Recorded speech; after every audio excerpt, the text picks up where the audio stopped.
51.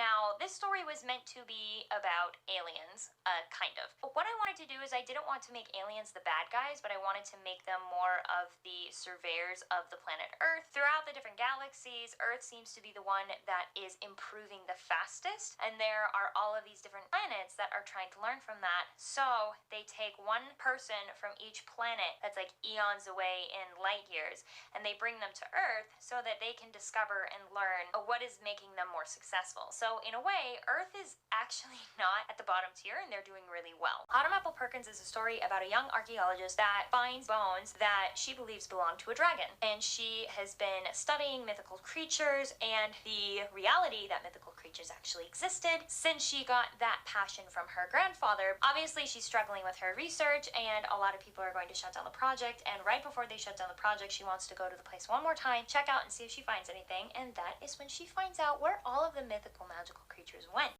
Guardians of Briar. The best way that I can describe Guardians of Briar is Toy Story, but more intense. So the Guardians of Briar is about these toys, and they are tasked with protecting this little girl named Briar. And what stuffed animals and dolls do and toys, their main motive is not only to make kids happy during the day and to make their imagination grow, but also to protect them from nightmares, the boogeyman. And I thought that it would be really fun to make some badass toys. I don't know. I was hoping to make this a novella.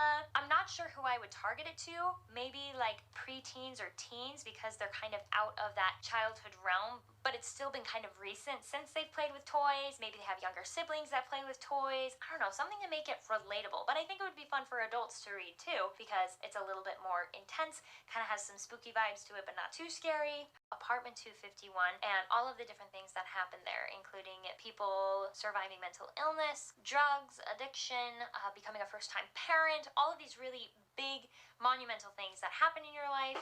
Prism Kingdoms. Prism Kingdoms is a medieval premise where there are 5 different kingdoms, but the Dark Kingdom took over and decided that he wanted to take over the different gemstones that controlled the Prism Kingdom's power that they shared, and they were united. But because of that, the guardians of these jewels had to hide the jewels so that the Dark Kingdom would not get them. The Prince of the Red Kingdom that discovers that he has unnatural powers and is afraid that he's going to get caught for these unnatural powers because they think it's just going to be witchcraft.